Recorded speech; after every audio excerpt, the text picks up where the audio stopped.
Lap Train Guy segment show. Also today in this segment, I'm at the Ernest Warther Museum in Dover, Ohio. The Ernest Warther Museum is located on 331 Carl Avenue in Dover, Ohio, and is open if you check the web for the hours. The museum is dedicated to Ernest Mooney Warther, who was a wood carver. It was during the cow herding job that Ernest earned the nickname Mooney. He was forced in 1888 to take his first job at age 5.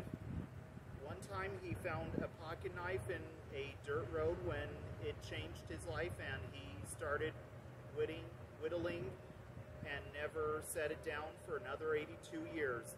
He made wood hand sculptures for world's master carver.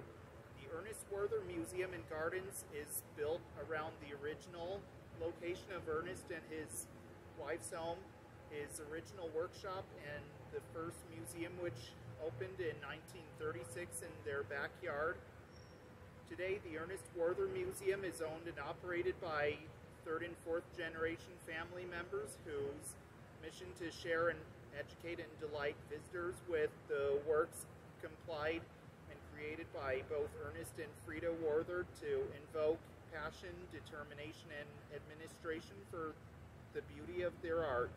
A talent for carving had been in the Warther family for several generations. His great-great-grandfather was a cabinet maker and wood carver in Switzerland in the early to middle 1800s.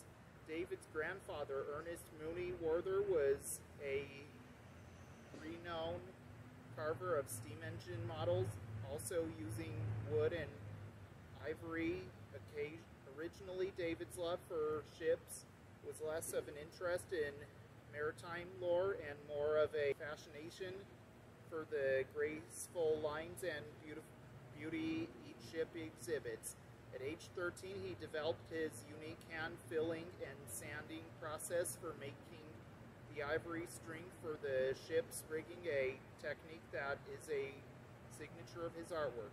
He would later tell the folks that at age of 13, you can do anything and nothing seems impossible and no one feels invincible.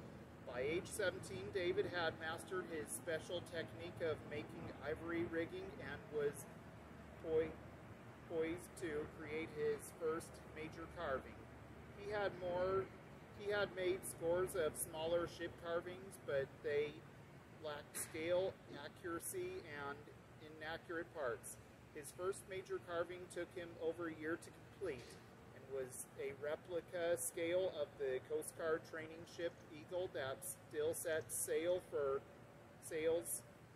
sails for Coast Guard Academy. David was able to make blueprints and technical drawings of this three-masted bark from the Academy.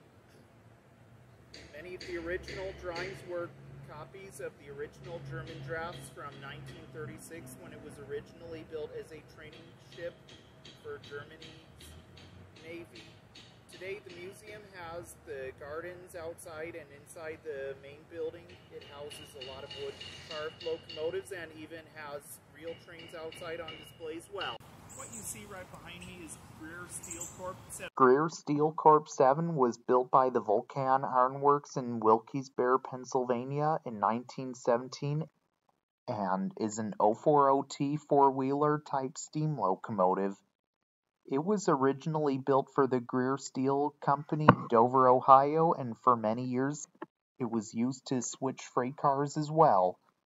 Later, it was retired, and in 1963, it was then donated to the Ernest Warther and Son, Inc., and was soon put on display at the Ernest Warther Museum in Dover, Ohio, where it is seen today.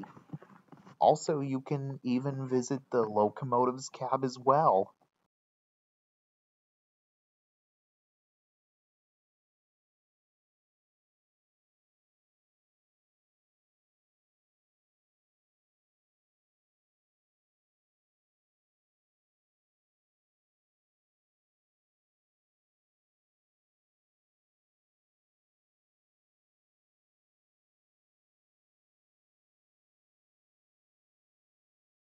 What you see right behind me is Baltimore and Ohio C2122. Baltimore and Ohio C-2122 was built by the Baltimore and Ohio Railroad Montclair Shops in Washington, Indiana in 1927 and is a wooden caboose. Originally was numbered C-2172. This caboose was used on the railroad for many years and was used on the back of freight trains as the train crew's office. It was likely renumbered C-2122 by the railroad.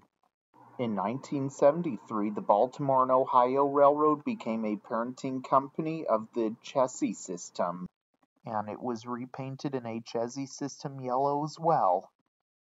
Then it was later retired and was acquired by the Ernest Warther Museum in Dover, Ohio, where it is seen today, and also you can visit the interior of the car as well.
What you see right behind me is the refrigerator car.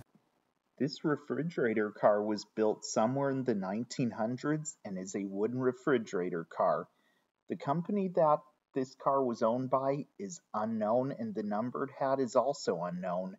And it could possibly look like a refrigerator car that was once owned by the Pacific Fruit Growers Express.